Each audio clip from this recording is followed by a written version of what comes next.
Halloween. Forever.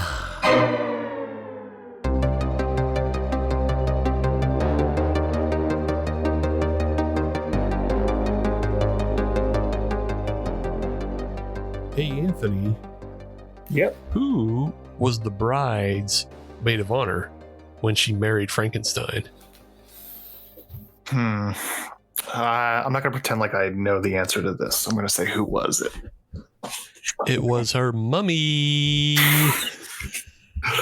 Welcome, everybody, to a brand new episode of Halloween is Forever.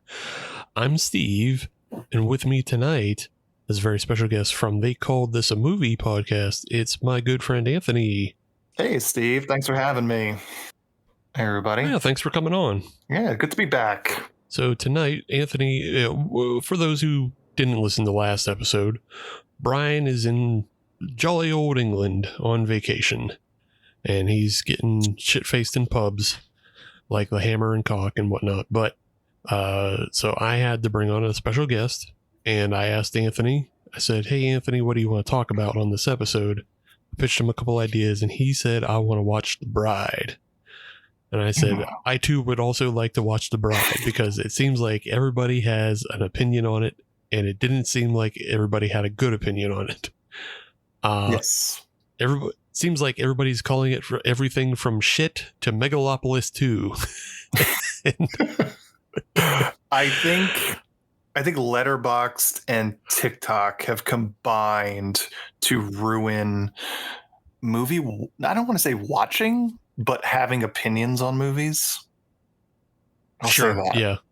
Because everything's got to be hot, right? Everything's got to be a hot take, or else, the six out of tens of the world doesn't get the views or the listens.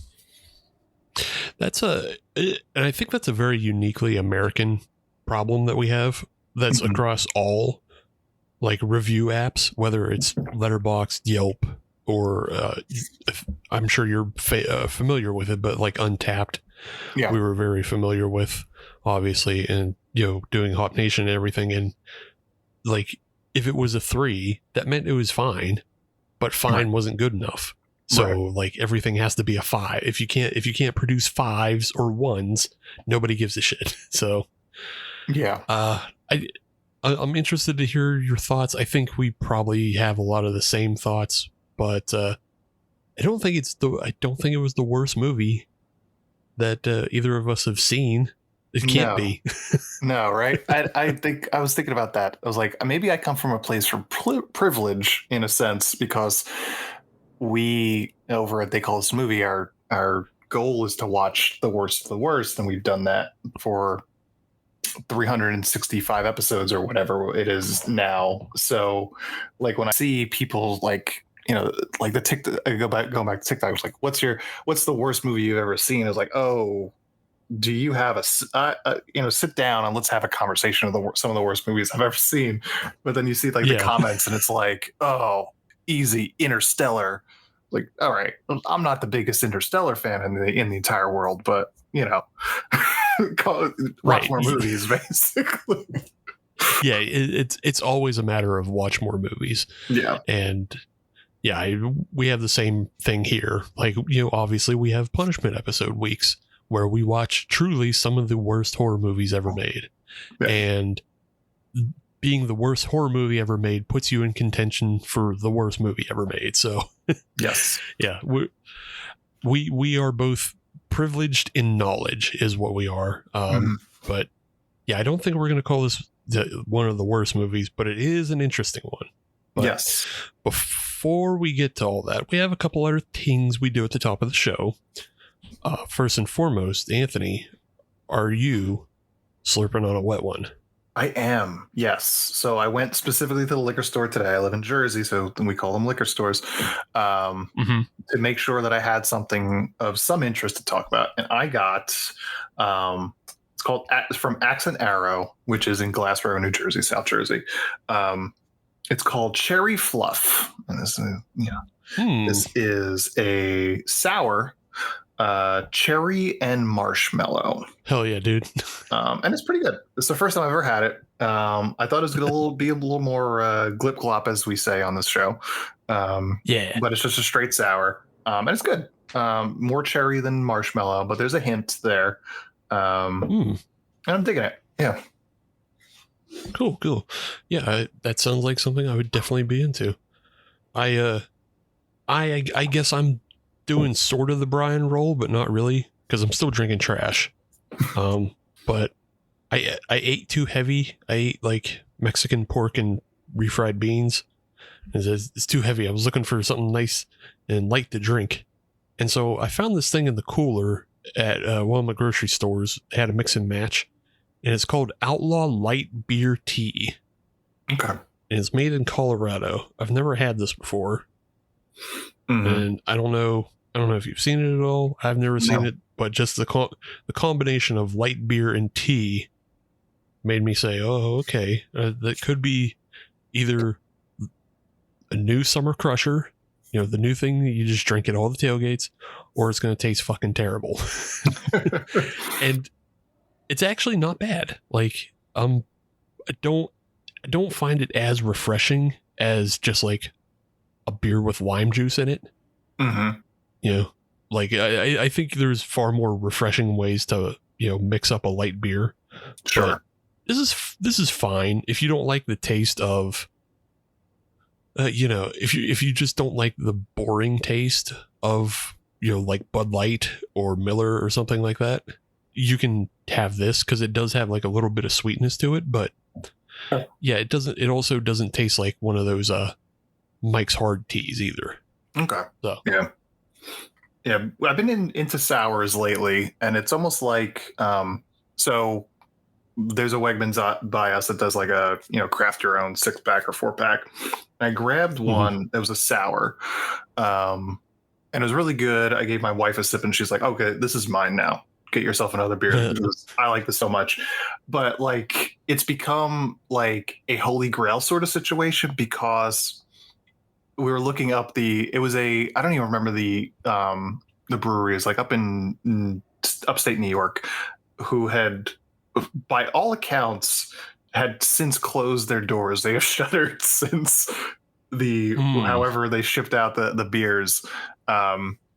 So now trying to find either a liquor store that somehow has these beers still available, or B, finding something that's very similar, has been difficult. But it was like I think it was a strawberry sour.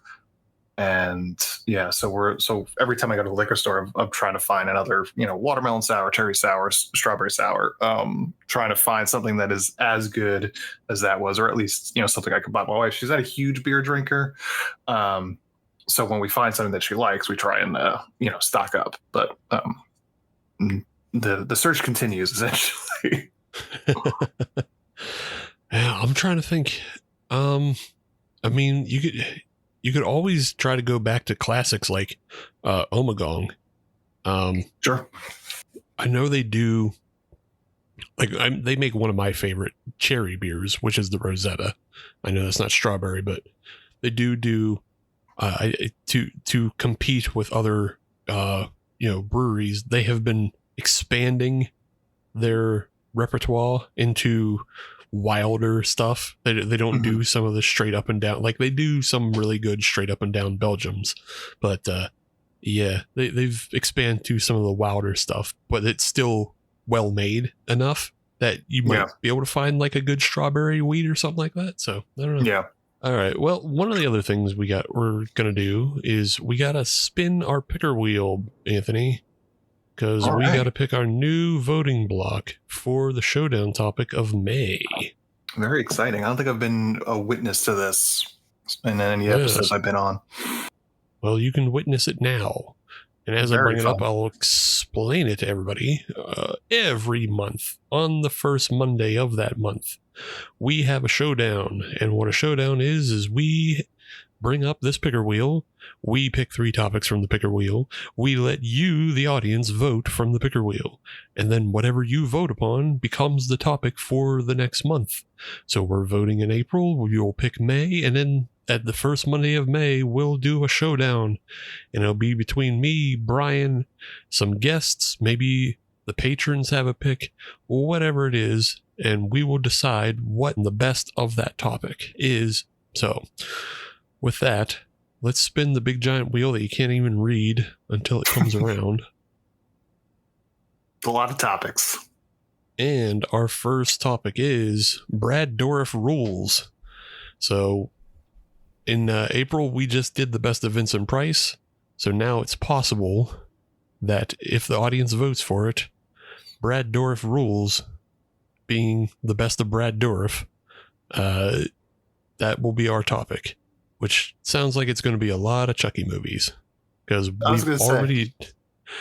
we've already done The Exorcist 3 as an episode. So yeah. I was going to say, is there going to be any like Meg rules where you can't choose Child's Play 1? No, because you know what? A little preview for next week's episode. We'll just be doing Child's Play 1 with some guests. So, all right, our second topic.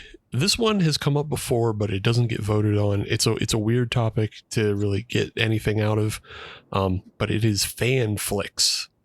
And I don't know if you've been down this rabbit hole at all, Anthony, but there are a lot of YouTube fan flicks of like Halloween, and it's mostly Halloween and Jason because those are the easiest ones. Sure. There are some Hellraisers. I've seen them. I think the most memorable fan film that I've ever seen is like the Batman versus Predator. Mm-hmm. I think that's the one I'll say that I've seen. Yeah, Batman. It's called Batman Dead End. I remember expending all of my dial-up points back in whatever 2003, 2005 that came out to download that on QuickTime. Yeah. When I was working in New York, I was working as like an assistant editor for a while, and there was just one day where we're like, let's cleaning out the tape library of what we had thrown out, basically just throwing out most stuff. And there's a few things that we found that were just oddities. It was a burned DVD of that. There was burned DVDs of the complete series of Batman the Animated Series. And then there was a VHS of Hustler Pool Party 16 or something like that, just randomly. Yeah, but that's how I had seen it. I had seen it on that burned DVD. just a bunch of scuzzbucket shit. It's so funny. Yeah. All right, and our final topic is Welcome to Dreamland. And so, without explanation from Brian, who I think put this on here, probably just any film that takes place in a alternate dream world.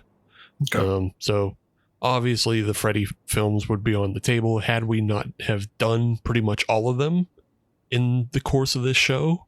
I think we've talked about every single Freddy film except for the 2010 remake. So those are off the table, but it's of that kind of thing. Any film that takes place in a dreamlike state. Sure. So you can look forward to all of those topics. Look for us on Instagram and on our Patreon and Blue Sky, all those places. You'll be able to find voting blocks and you'll be able to choose our May topic. Okay. Yeah, I think that third topic would be interesting, seeing as how you guys have more or less covered every single Freddy movie, because those are the obvious answers. To find other ones would be interesting. Yeah. I mean, I think there's plenty of examples of horror in a dream world, and most of it probably takes place in the dream world. But yeah, it'll be nice to be able to look and just not have to rely on Freddy movies for that. Yeah. Yeah. So with that, we got a couple more things to do.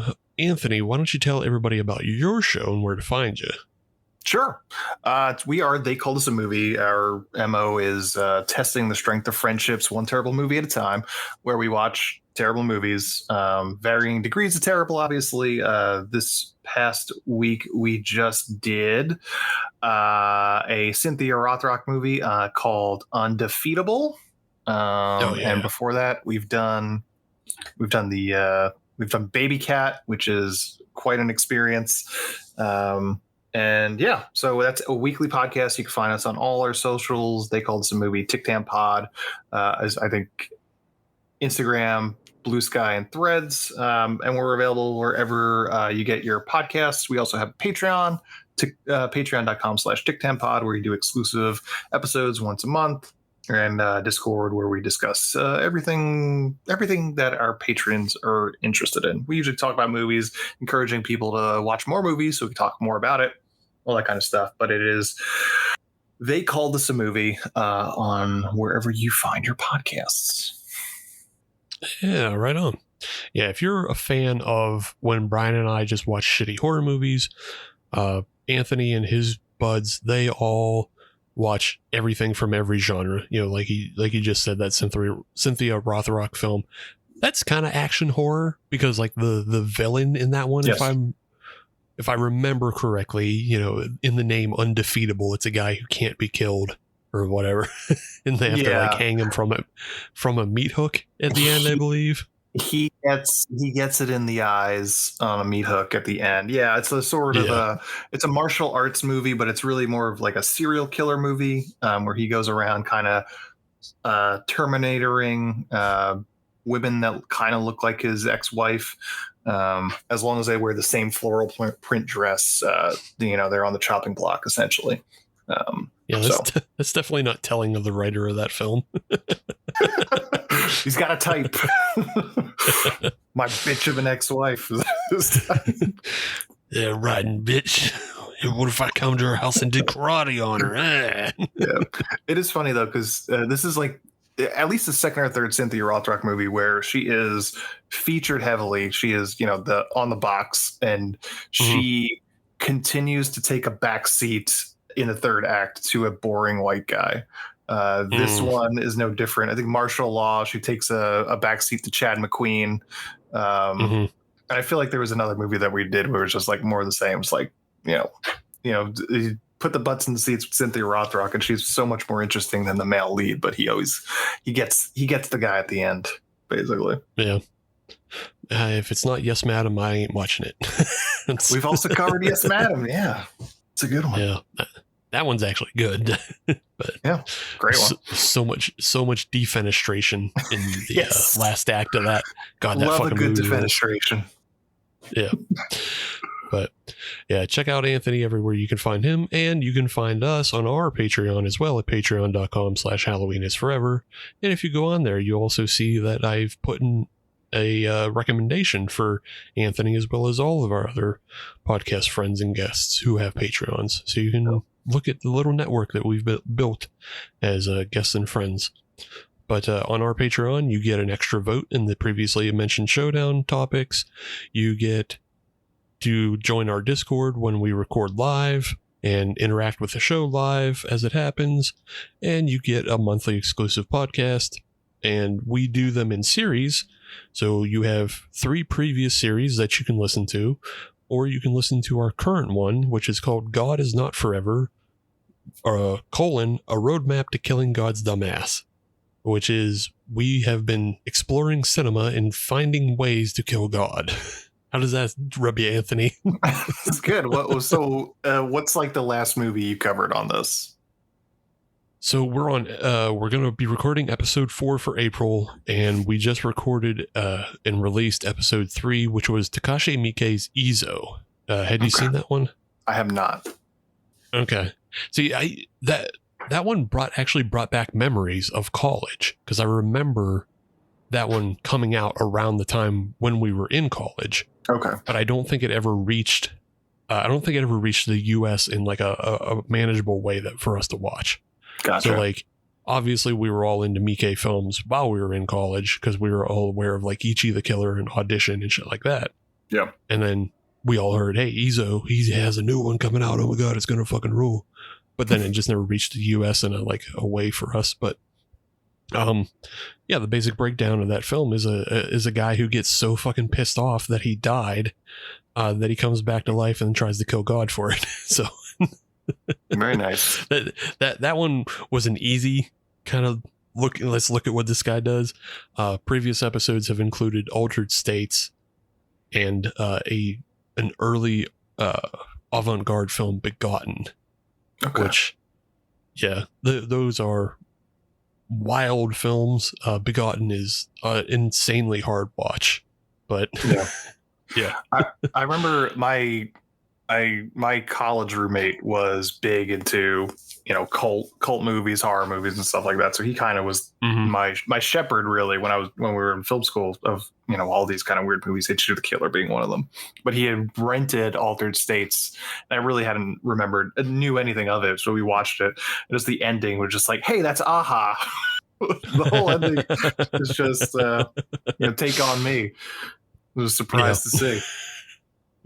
Yeah, it's Take On Me, and then I think at that time South Park had also did a parody of it with Cartman going through that Altered States ending. So it's the sting of the film is lessened when there's these other cultural touch points to it. But yes, so you can go on our Patreon, check all that out. Again, patreon.com/HalloweenIsForever. Let's move on to the movie. We're talking about The Bride, and I'm assuming, Anthony, you didn't watch this when it came out in theaters. No, but I hadn't seen it, but my father-in-law randomly decided to go one night, not telling anyone where he was going, because he does that from time to time. I was like, yes, my mother-in-law. I was like, what movie did you say? She's like, I don't even ask questions anymore. He randomly saw it. It just doesn't seem like up his alley at all. So it was weird, but no, I hadn't seen it yet. I'm not going to make generalizations about older people, but my grandma used to do that shit too. She used to just she didn't have anything to do during the day, so she would always start her day at Dunkin' Donuts, go to a movie theater, watch a movie, and if she didn't fall asleep on it, it was a good movie. So, but it didn't matter. She watched pretty much every fucking thing. Yeah. So, but yeah, this came out in theaters in March, and here we are, first week of April, and it's on VOD. Things did not go well for this film. Apparently had a estimated budget of $80 million. I could have made it for half that. You could have, but would you have gotten the star power? Would you have gotten Annette Bening? Sure. I mean, if I was married to one person, sisters of another person, I could have got. Yeah. I could have gotten at least two of them. Yeah, I mean, obviously, okay, so for those who don't know, this was written and directed by Maggie Gyllenhaal. And yes, she does employ Jake Gyllenhaal for a minor but important role. She also gets Penelope Cruz, which I think might be my favorite character of the movie. And I was interested in seeing more from her. Christian Bale plays Frank, aka Frankenstein, aka Frankenstein's monster. Jessie Buckley, who I don't know much about. But she's popular. She just had an Oscar nomination, did she not, for Hamnet? She won, I think. Okay, she won for Hamnet as well, yeah. Yeah. I remember first hearing of her. I think the name of the movie is called Wild Rose, where she plays a singer, but it was the whole backstory of that movie was that it was what's her name, who was married to Ted Danson, Mary Steenburgen. Whoopi. Has the other one, Mary Steenburgen, wrote it based on her experiences of having that disorder where you think in music and songs, something like that. She came out of a surgery, and all of a sudden she heard music wherever she went and stuff like that. Interesting. Yeah. Huh. I think it's called Wild Roses. I think it's a really good song that I think might have even been nominated for Best Original Song that came out of it. And that's the first time I ever heard of Jessie Buckley. Okay. Yeah. It's about a Glaswegian woman dreams of becoming a Nashville country star. But yeah, it does star Jessie Buckley. Yeah. So yeah. I she has flown under my radar, even though like she was in the Chernobyl TV series, which I love, but just didn't like hit me as a name coming out of that. So no, I remember seeing Chernobyl. I wouldn't have placed her in there. And she was also in the one season of Fargo that I never really watched. She was in season 4 of Fargo, and I didn't. Was that the Chris Rock season? I don't think I saw that. Yeah, I couldn't get into it. I couldn't get into it. I watched like 1 or 2 episodes, and for some reason I couldn't get into it. So she's been around, but she just doesn't. She isn't in things that I've seen. So, but yeah, she plays Ida, aka the bride, and she also plays Mary Shelley. Hmm. And let's start there, as boy, is that a choice to have Mary Shelley star in a film in which she professes, seemingly as an ethereal ghost, that this movie is a direct sequel to her original novel, but also she's going to possess the bride at the same time. Yes. If you I was gonna say, if you told me Jessie Buckley's inspiration for that performance as Mary Shelley was Timeless Tony Storm, I would believe you 100%.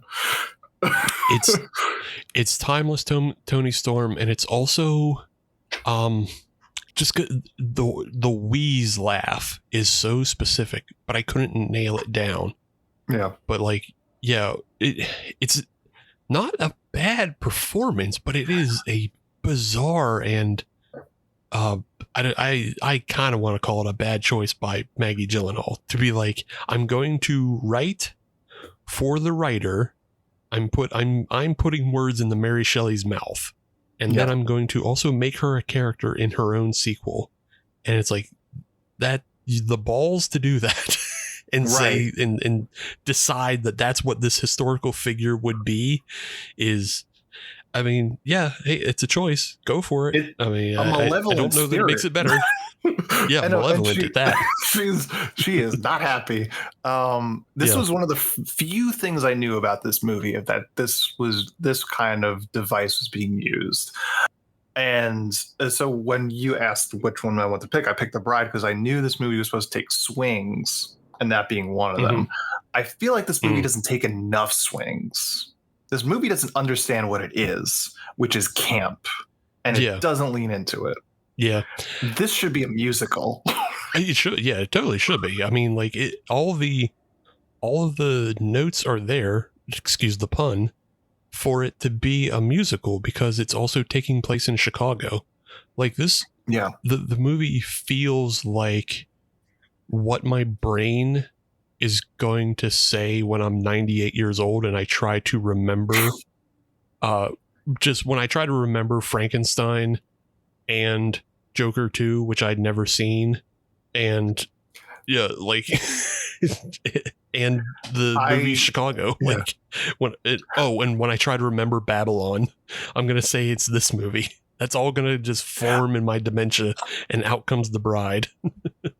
Yeah, one thing I have written down my notes said, if you stripped the title card from this movie and told me I was watching Joker 2, I would wholly accept that this is what I was watching, Joker 2. I've never seen it, but I'm assuming this is very much similar to it. But I dug her performance. Like, yeah, she seems to know the movie she's in. Like I said, I don't think this movie knows what kind of movie it is.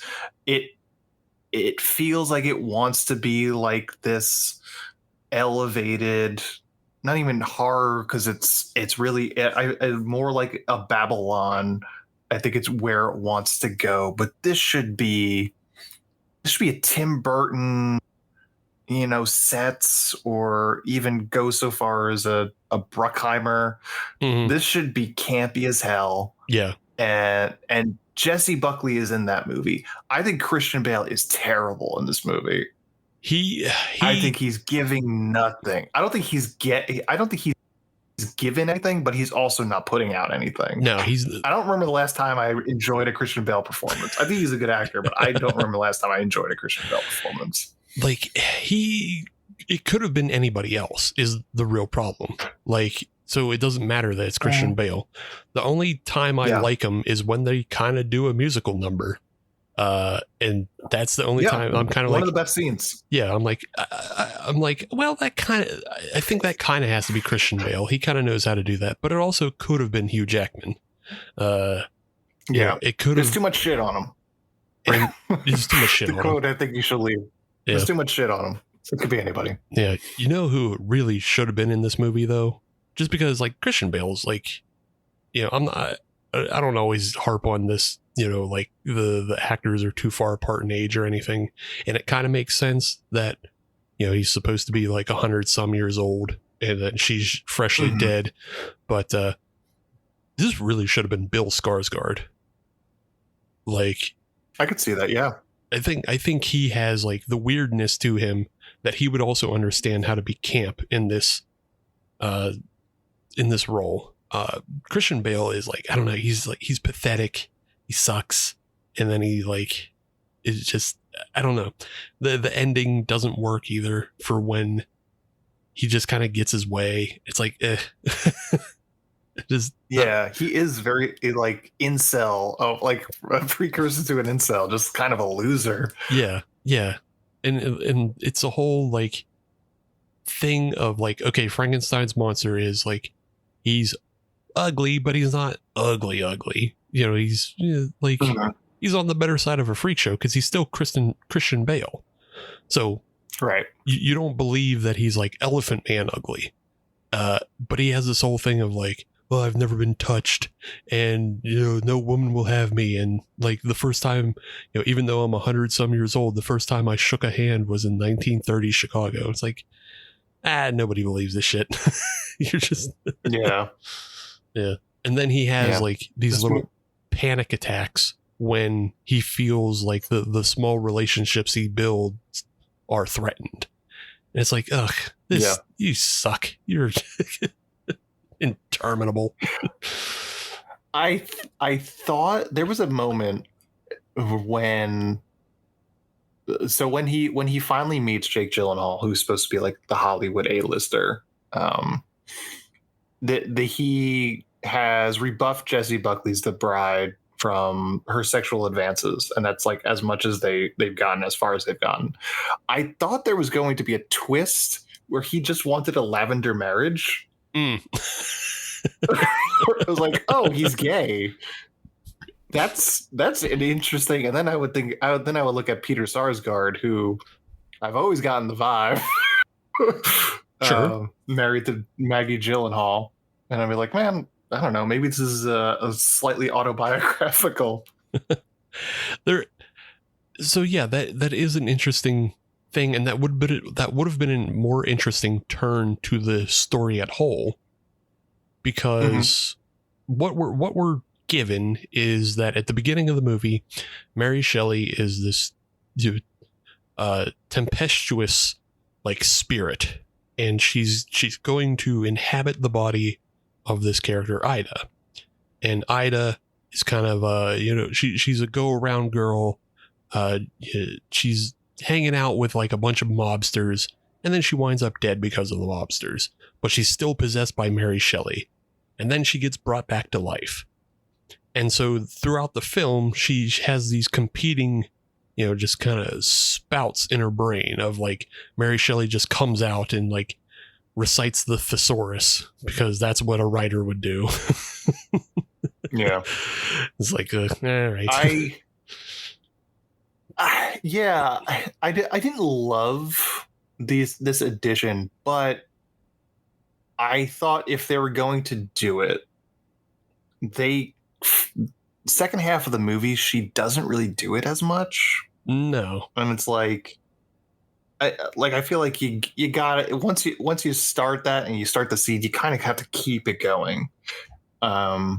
So I would have liked, as much as I didn't love it, I was like, I bought into it already. It was like, all right, I already know going into this is going to be a thing in the movie, so I'll meet the movie halfway and expect it. But like then halfway through it, it's like it stops happening. It's like, all right, well, why do it at all if you're not going to do it throughout the whole thing? Yeah, exactly. Because Mary Shelley is meant to be like kind of this, unbridled feminist spirit.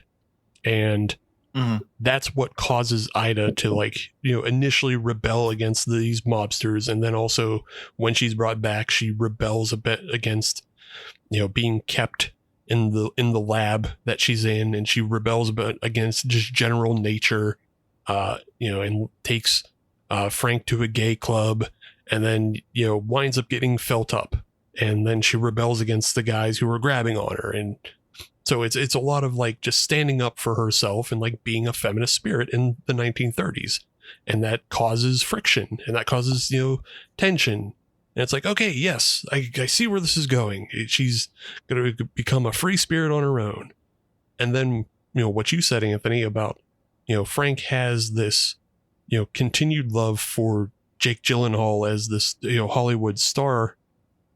If she kind of released Frank from the bounds of heteronormativity and let him explore chasing, Ronnie Reed, okay, that's more interesting, because then they both get to be free, as compared to the ending that we get, which is like the most expected and boring and Joker-esque ending of a toxic couple staying together. Yeah, this was I thought again, going back to Joker, it's like, oh, this is Joker for the ladies. So once everyone started to wear like that the black mass of whatever we're calling it, I guess some of you were getting tattoos of this black spit up on their faces. There's like a montage of them rebelling and being anarcho-feminists. I was like, oh, this is Joker for the ladies. Yeah. But yeah. Nobody saw it. Exactly. It's so funny to make like references to like Joker 2. And I think this is what, it was supposed to be. Like, I don't know. I think this is what probably people hoped Joker 2 was going to be or something. I don't know. I didn't see it. And apparently everybody hated it. So this, I don't know. Yeah. This feels like more accessible to that crowd than that movie was. Especially because also that movie was a quote musical, even though it didn't really actually write like original music. It was more like a, I don't know, Rock of Ages or whatever, where they just use. Oh, like what do they call, like a jukebox musical or something like that? Yeah. I think there's a term for it. I think that's what it is. Yeah.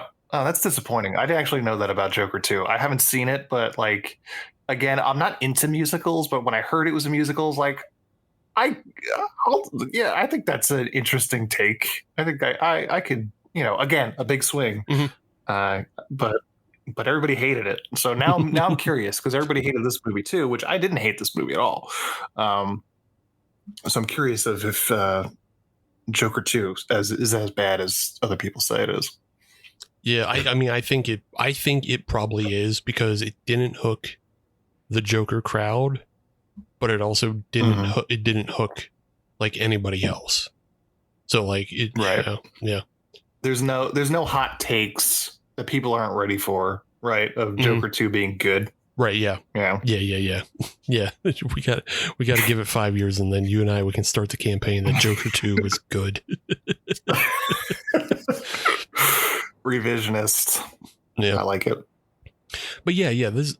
The Bride, like, it mixes so many things, and I am a fan of the film Chicago. I think that's a really fun, great film, especially as a musical. And so like that, you feel like there's a lot of the DNA of that in this. There's like, it feels comic booky, even though we've been saying Joker, like it's still just the premise is like comic book premise. And, it has this, like, I would say it's almost more like an Image Comics in a way, because it's like we're doing a retelling of a classic story, and then it's it's this kind of thing, and it's like all right. And like you said, you didn't hate it. I was prepared to hate it, but as I'm watching it, I was like, oh man, I like Babylon. I can't hate this movie and like Babylon at the same time. It just makes me a fucking hypocrite.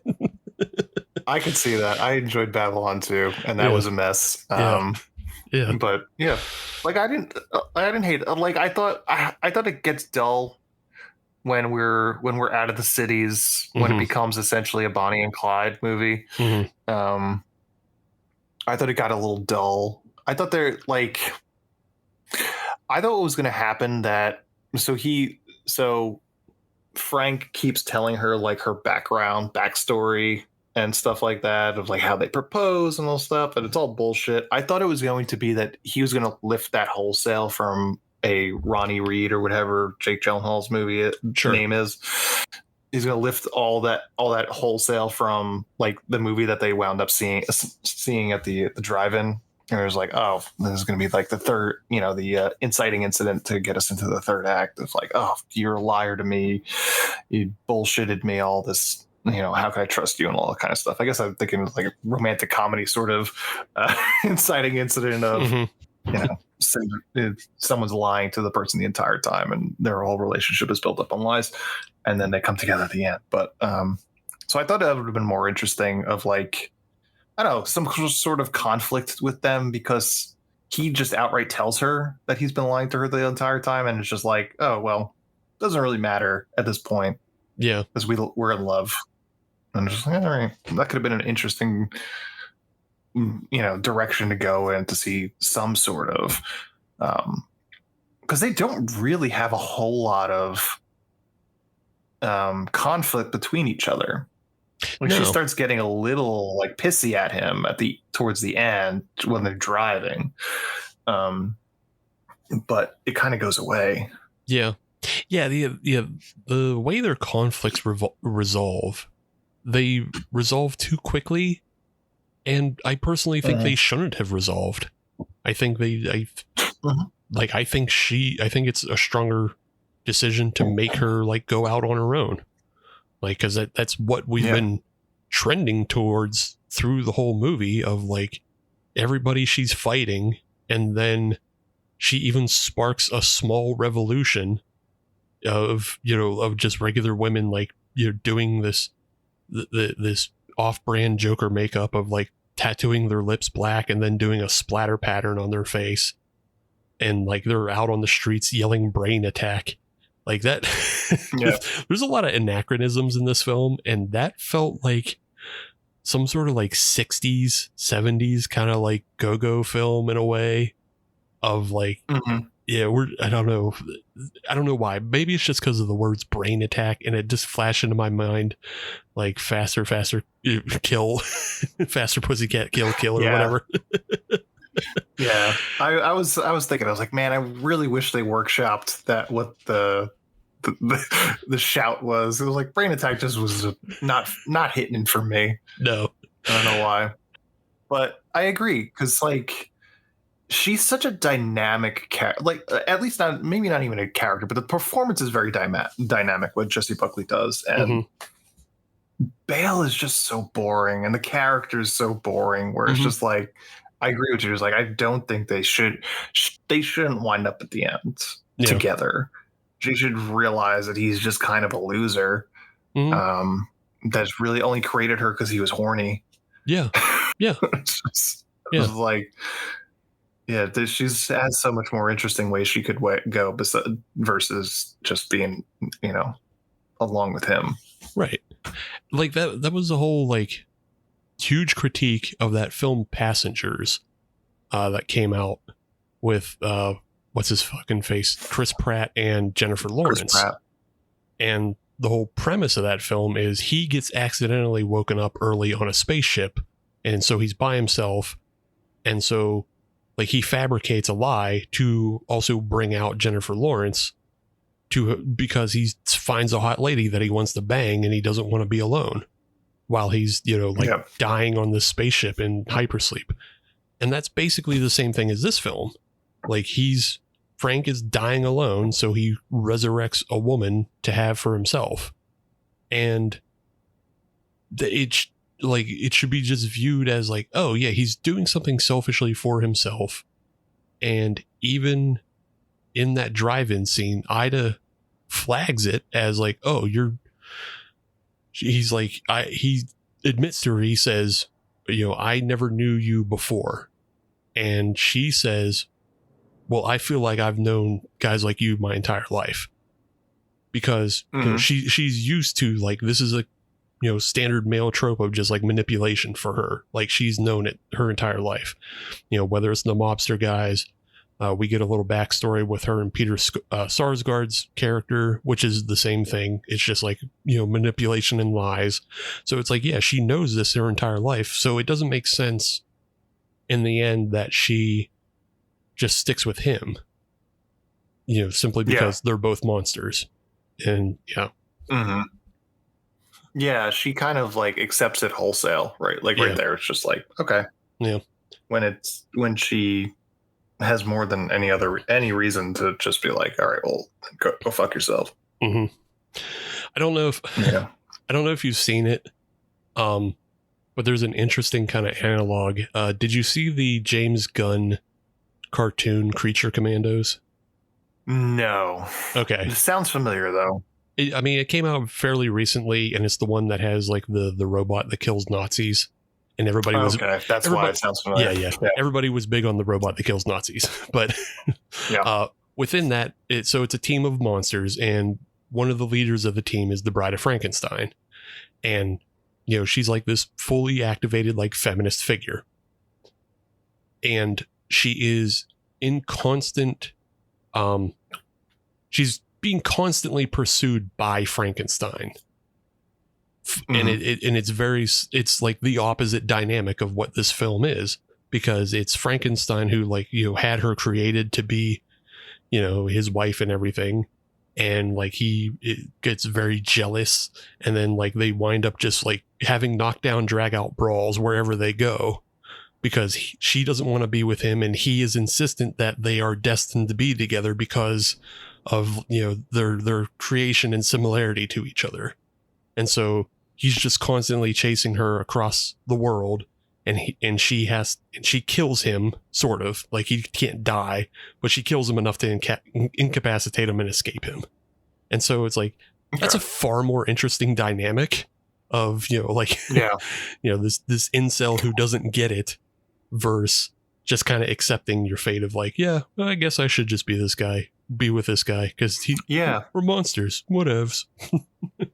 Yeah, because even the name of the movie is significant in the plot. The movie's called the Bride, and she has an entire scene with her ghost, Mary Shelley, where she announces that her name isn't Penelope, it's not Ida. Penelope was the name that Frank gave her. Ida was the name that Mary Shelley gave her. She just says like, oh, let's just say her name is Ida, I think is kind of like how she is introduced. Mm-hmm. And she just says she's the bride, not Penelope, not Ida, not the bride of Frankenstein. She's just the bride, nobody's bride. Yeah. And then she's just like, oh yeah, actually, no, I'm totally into this dude. That is just, yeah. So I feel like she should have shot him in the head. I feel like she should have shot him in the head as a moment of agency. Mm-hmm. And then, go from there. Yeah. Rather than just the cops executing them. Yeah. I think for me, like, had she got him back to the lab and got him resurrected, but then still rejected him, I would have been, that's my preferred ending to that is like, yeah, sure. I'm not heartless in that I want you to die. But at the same time, I don't want to be with you. You have to find your own thing and stop being a fucking like panicky Pete. Go fucking, good. Yeah. He's, for a Frankenstein's monster, he's very feckless. Yeah. Like the scene in the alley when she nearly gets raped, he takes a long time to get to the point where he's going to throw these guys up against the wall. Same for when they're in the middle of nowhere with the cop, where it's just like he lets the cop do a lot before he's like, okay, I'm going to step in. Yeah.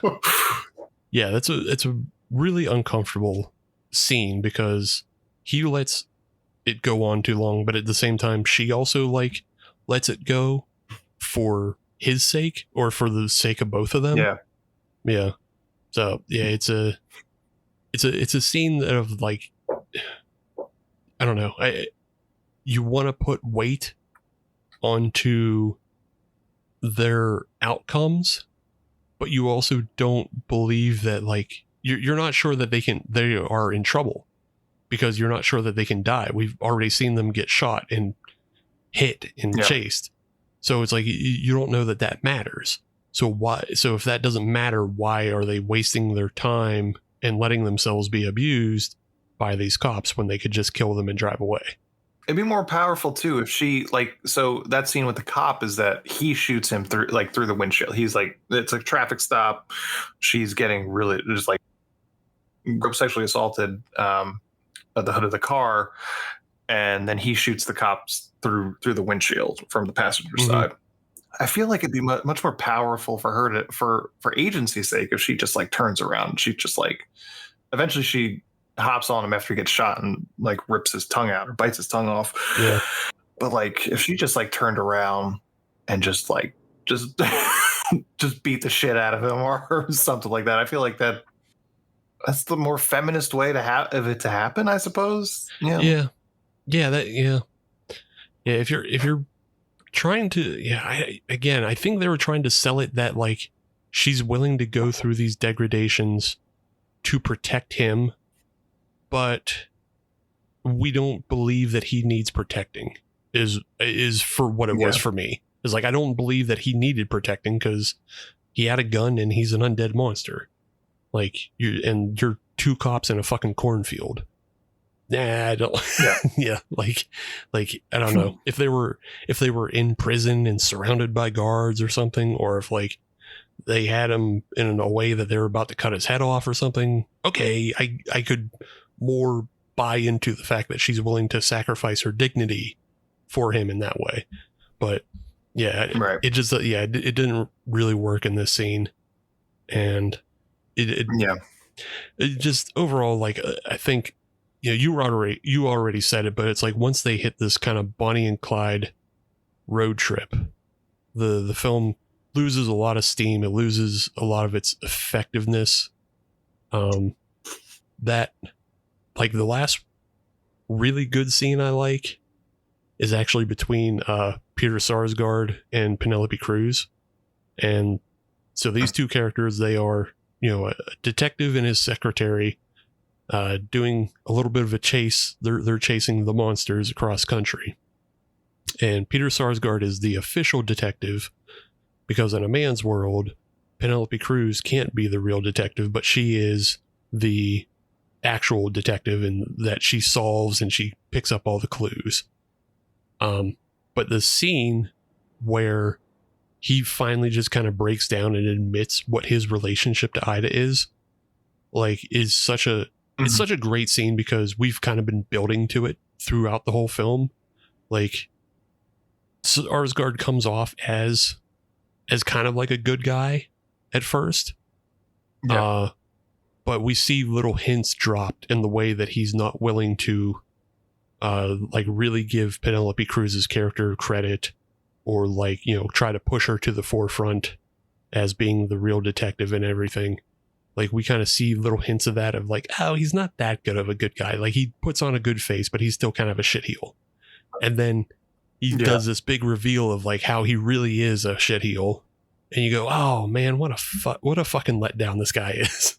But he does one good thing in the end of like giving Penelope Cruz his detective's badge and like makes her a real detective. So like he has like one little bit of redemption at the end. But like, that was kind of the last good scene. I was just like, okay, I think I know where the rest of this is going. And I was right. And it like just kind of followed the boilerplate. And I was like, yeah, well, whatever. Yeah, you did it. You got to the end. It did seem like it was running out of steam in terms of like that, like everything in terms of the vision was a little front loaded, and then they kind of maybe she didn't really know how she wanted to end the story, or she knew how she wanted to end it. She knew what she wanted in the forefront, and then like in between, it was just like, well, how do I get there? I would have liked if it was more like road trippy, like if it wound like, because I didn't understand the geography of everything. It was like, oh well, they're here, they're in New York, then they're going upstate, and then now all of a sudden they're in Kansas at some point. They're in Kansas City, Kansas, and now they're in Indiana. It's like I wanted to see, I don't know, more of the Bonnie and Clyde, I guess, to make that feel, even if it was just like a montage, to just feel like, oh well, they're raising hell everywhere, doing this little spinny newspaper things like the monsters hit Cleveland, that kind of sort of thing. There was isn't there like a montage like that? Oh yeah, like think of the montage in Dick Tracy, where like he's just going around fucking bashing dudes in the face, and like the paper comes up and he's like, Tracy at it again, and he's like, yeah, like do like short little snippets like that of like they just run into a gas station, gun it up, and fucking run with the money. That would be perfect in a movie that knew what it was, where it's like a Dick Tracy, where it's super campy and it's playing up on that comic strip style. Yeah, but this is really, it looks like a prestige period drama at times when it's not. yeah. And like I'm thinking of Gangster Squad. Remember that one? Which was like Ryan Gosling. I don't think I saw it. If it was Ryan Gosling, I don't think I saw it. Emma Stone's in it. Ryan Gosling is in it. It's like another one of their pairings. It was like a January release, but it was like a star-studded kind of cast, but gangsters from the 1930s and stuff. But it like fell hard, and apparently it's terrible. I haven't seen it, but it's like people. And it's like a period drama in that, like, sure, Ryan Gosling is in a zoot suit or whatever and wearing a fedora, but he kind of looks like he's wearing his dad's zoot suit and fedora, where he's just not fitting right. And that's like, it's closer to that sort of movie rather than a prestige thing. And it's just not playing it like that. I'm looking. Yeah, I didn't see this film, but I'm looking at stills of it now, and it also has like Sean Penn and Josh Brolin in it. And Sean Penn, Sean Penn's like the villain, I think. Okay, yeah, but like Sean Penn and Josh Brolin look like they are like dirt in the 30s, and Gosling looks like he's in Guys and Dolls. So like, yeah, exactly, yeah. It's like there's some guys that just like him and DiCaprio. Like now, no matter how old they get, they always look like they're playing dress up when they're in a period film. If they have to pretend like they're adults, they still don't look like they're adults. Yeah. Until unless Ryan Gosling is playing his the nice guys, he played that part well in terms of being a 70s scumbag. Yeah, he got that one right somehow. And I don't know. I guess that thanks Shane Black for getting that right. Yeah. But yeah, I guess I wish I would have saw more mayhem in this film. Like, it felt like that's what we were about to get. And I think what's arguably the best scene and probably both of our favorite scenes is the Frank and Ida, they're on a run and they're in New York City and they run into this hoi polloi meeting of all of the high talent of New York City, and Jake Gyllenhaal's there and they're sort of blending into the crowd as Service, and it all breaks down because they're being chased by a mob that's wearing 3D glasses from the theater they disturbed, and the cops show up and it just turns into this insane madness, which then breaks down into a version of Putting on the Ritz that turns into a haka. And I said, what the fuck is this movie? What the fuck am I watching? Yeah, and those moments are so few and far between, where it's like, if you went 100% into that direction, I love this film. And I even feel like, I want to say the trailer sells you a movie that is like punk rock version of Bride of Frankenstein. Really. Yeah. And it's really not that. It has its moments, but it's not. It should be Sid and Nancy, but Frankenstein and the Bride. Yeah, right. Yeah. but it really isn't. It never gets there. No, like this is kind of like the pinnacle of that moment, but like there are those kind of moments building up to it. Like the scene in the gay club, like that feels very much like it also has reminded me of Babylon as well. But like, yeah, you're seeing kind of like, oh, the underbelly of the 1930s, and like there's all these like kind of weirdos, and there's all these like strange people hanging out together, and you have the mix of mobsters and gay people and trans. You have cross dressers, and you have drag kings who are wearing zoot suits with the twirled up mustaches. And it's like, okay, yeah, this is a fucking party, and they're listening to music that is not of the 30s at all. So it's like, yeah, they're underground. Yeah. They're inventing modern music, all in this space together. And it's like, yeah, this rules. And then, you go to, you find your way to this, like rebellion against high society. And you have like these, they get like Beetlejuice possessed during the dance, but they possess like other men and women in the crowd to dance with them and like essentially through the language of dance win them over to their side of revolution against high society and polite society. And it's like, yeah, that's kind of cool. It's weird. They're like, and we're gonna do a brain attack, and I'm like, what? Whatever. Sure. What are you gonna do? Whatever you gotta do, movie. But then after that, it subsides into like this more kind of boring just, it's not even a road trip. It's like it's a road loop, just like because they're all roads lead to Chicago. Yeah, apparently what they're following is shooting locations of Ronnie Reed's films. So they're just going to these random spaces, like you said, Kansas, and they wind up in Niagara Falls at one point. But like, I don't know, it would have been so much cooler to see them go from New York to Hollywood and just, burning the country as they cut across. But yeah, I don't know. Yeah, a lot of the plot, for a movie about the bride, a lot of the plot is about Frank's relationship with Jake Gyllenhaal. It's weird. Yeah, yeah. I was like, I guess, he essentially just following his lead because she assumes so much about their relationship that's not true. But right, it is weird. It's like having Cynthia Rothrock in a movie and then just having the white cop save the day at the end. I don't know. Boring white dude saves the end. Saves the day. Well, it's not a boring white dude at the very end. It's Penelope Cruz. So yeah, she does save the day. Yeah. But maybe I missed it. What's her connection to them? Is she just believes in true love? Is that what it is?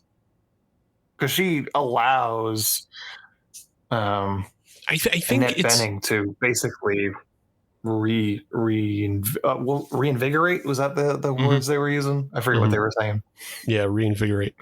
Yeah, I think it's more that she just identifies with Ida and in a small short fashion Annette Bening's character, as they are just they're all women and they're all held down by this patriarchal society.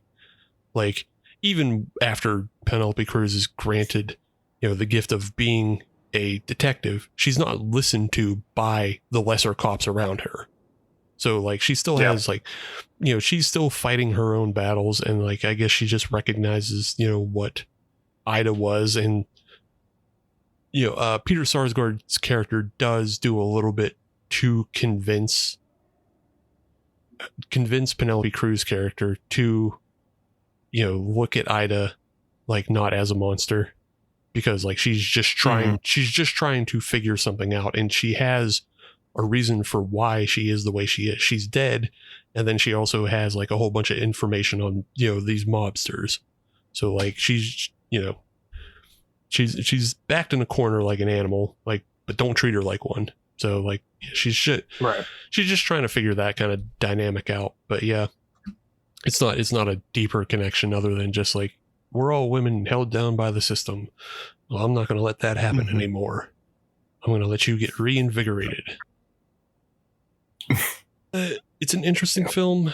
It's not, I don't know. I think for some of the vibes, it's worth watching up to a point. But if you feel yourself getting bored, nobody's going to get mad if you turn it off, take a break from it or something. Yeah. This is not the worst movie of all time. It's not the worst movie of the year. Mm-mm. Well, I mean, maybe it is. I think this might be the first 2026 release I've seen. But I enjoyed my time about 50% of the time, I would say. Yeah. I wish it took more swings. It's too fucking long. It's almost 2 hours. If it was less, I think it's over, right? No, I think it was like a 2 hour and 6 minute movie. I thought it was like an hour.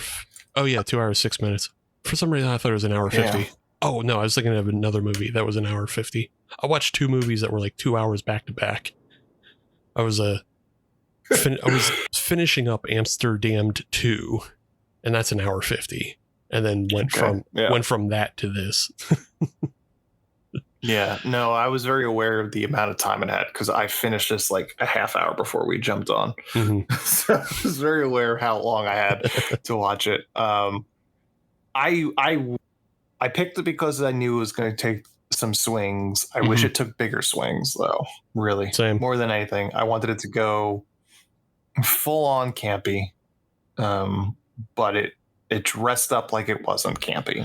Yeah, Jessie Buckley knew what movie she was in. She did. I thought her performance was great for the movie it was, and for what she was asked to do. I thought she was great in it. Again, Christian Bale, you could have put anybody in it. I don't think he does anything very interesting. I don't think he's given anything very interesting. But yeah. I think he's dull.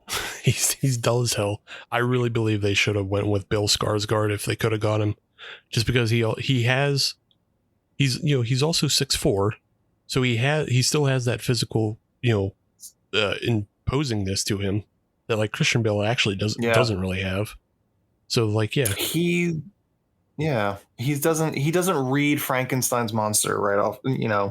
He just doesn't. He's not an imposing presence, and I guess that's the point, because as we said, he's so feckless in this, where he's just not imposing. Maybe that's a thing where it's like he's trying not to be because he feels like he is a monster without acting like one. Mm-hmm.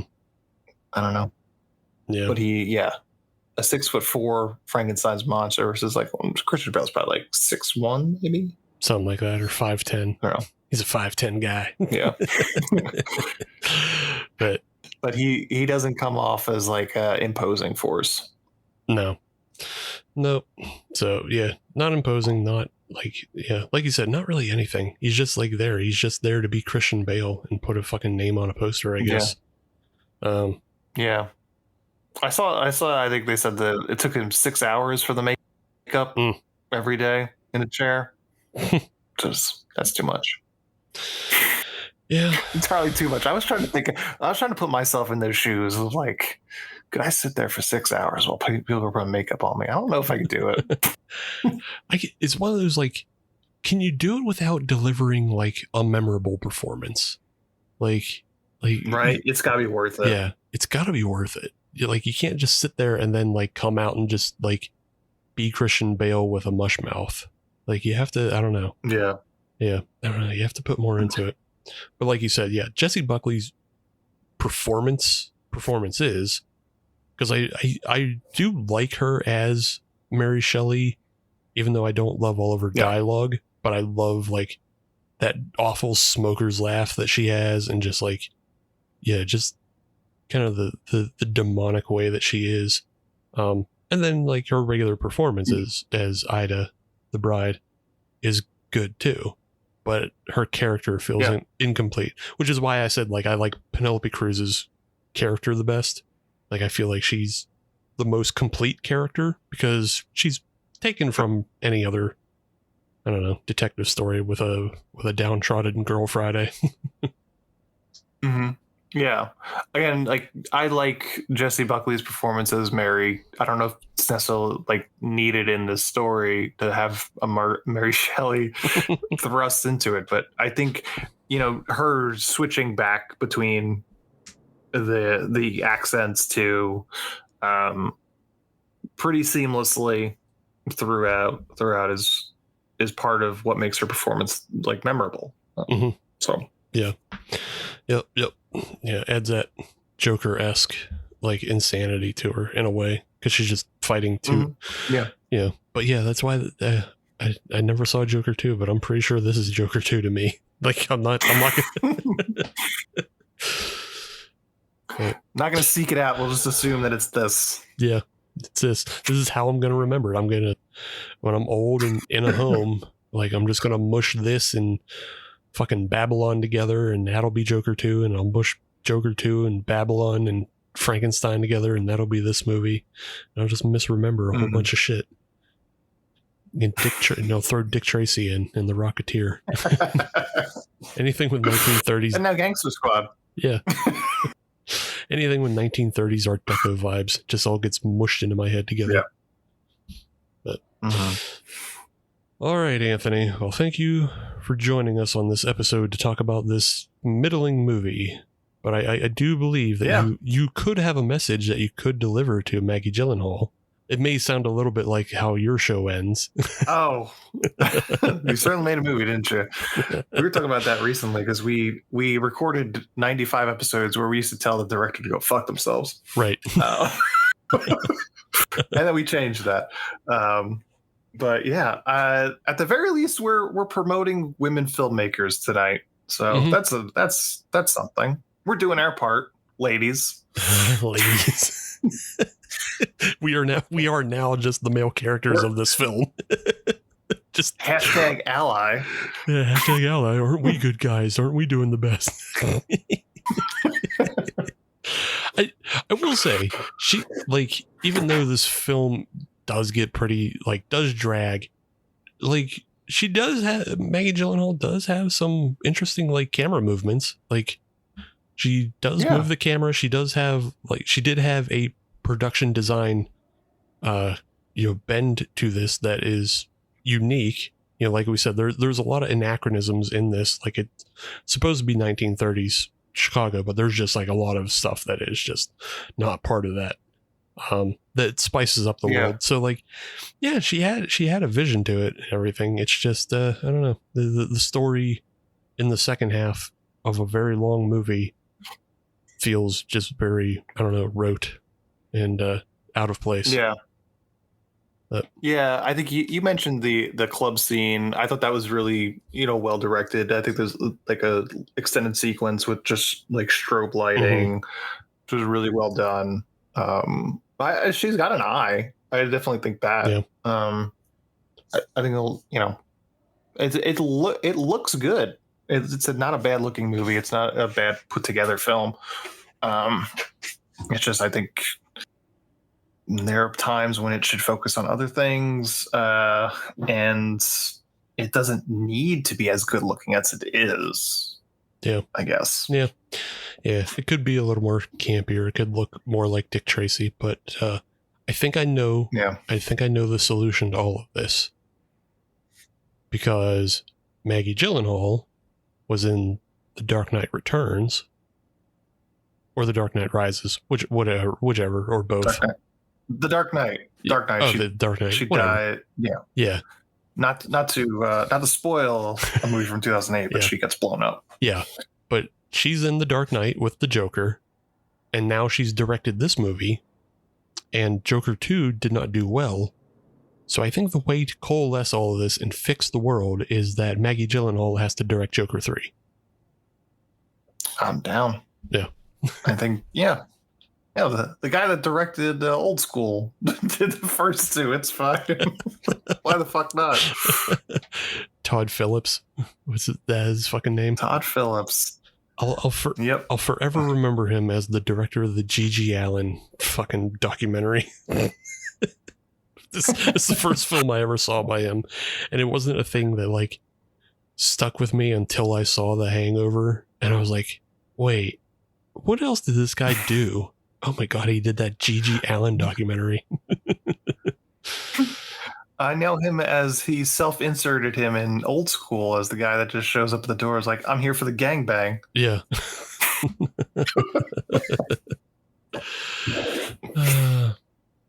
All right. Well, thanks again for coming on, Anthony, and discussing this film with me. Feel free to tell everybody once again where they can find you and They Call This Movie.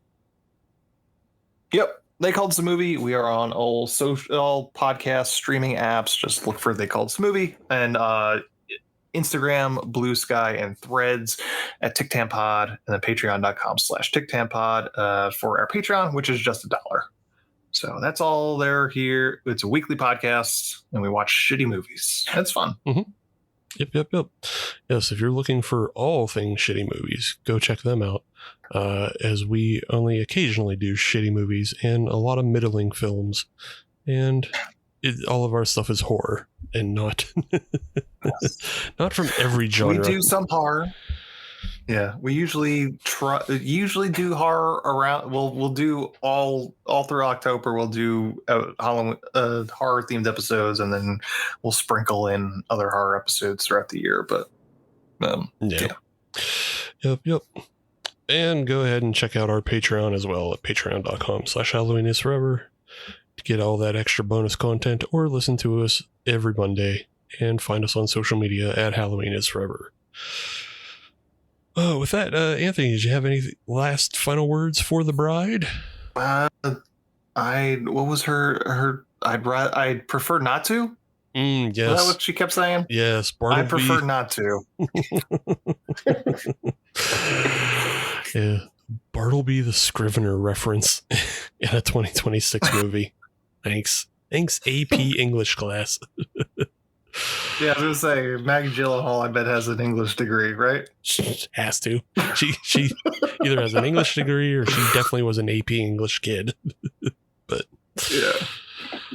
With that, I'll see you all next week.